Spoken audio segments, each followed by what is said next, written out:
চালিয়ে যাবো। হ্যাঁ, এটা ঠিক আমি বিশ্বাস করি। অনেক ইঞ্জিনিয়ার জায়গা সন্দেশকারী সুকুমার আমাকে অনেকবার বলেছে, দেবের সময় অনেকবার বলেছে, রাফাকুল্লাহ আমাদের আমাকে অনেকবার বলেছে, নুরুল্লাহ অনেকবার বলেছে, সুজিতরা অনেকবার বলেছে, পুরো জীবনাঞ্চল আর দক্ষিণ 24 পরগনা জেলাটা আমার খুব বড়। একদিকে সুন্দরবন, একদিকে পামের মামর, আপনাদের দিকেও আছে, আর অন্যদিকে পুরো বনভূমি জলাভূমিতে ভর্তি। আমরা সেই জন্য ঠিক করেছি সুন্দরবন নিয়ে, সুন্দরবন হচ্ছে UNESCO World Heritage site. Sundarban পুরো এলাকা নিয়ে আমরা একটা মাস্টার প্ল্যান তৈরি করছি, তাতে আপনাদের জেলাও নতুন জেলা হবে। আপনাদের জেলা সেই বারাসাতে গিয়ে আপনাদের গিয়ে হেডকোয়ার্টার অনেক কষ্ট হয়।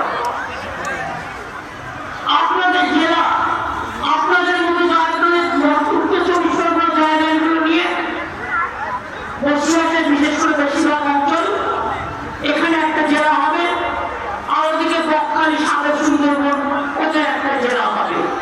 জেলা হলে নতুন সাবডিভিশন হবে, নতুন ব্লক হবে, বেশি দূর দূরান্তরে আপনাদের যেতে হবে না, কাছাকাছি কাজও পেয়ে যাবেন। বসিরহাটে আপনারা দেখেছেন যতবার বন্যা বা যতবার সাইক্লোন হয়েছে, আমি নিজে ততবার ছুটে এসেছি এবং আপনাদের সকলকে যতটা পারি সাহায্য করে গেছি।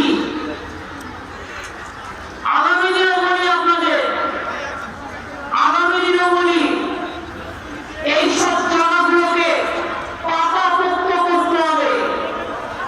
জল আমাদের হাতে থাকে না, আকাশ আমাদের হাতে থাকে না, নদী নালা আমাদের হাতে থাকে না।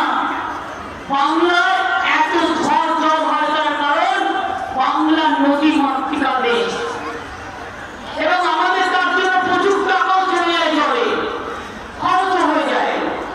আমরা 15 কোটি প্রায় ম্যানগ্রোভ গাছের চারা লাগিয়েছি যাতে সমুদ্র পাড়গুলো শক্তিশালী হয়। এইসব জায়গায় আমাদের অনেক কাজ রয়েছে। বসিরহাট জেলা আপনারা জানেন নতুন জেলা হিসেবে ঘোষণা করব, সিদ্ধান্ত নিয়েছি।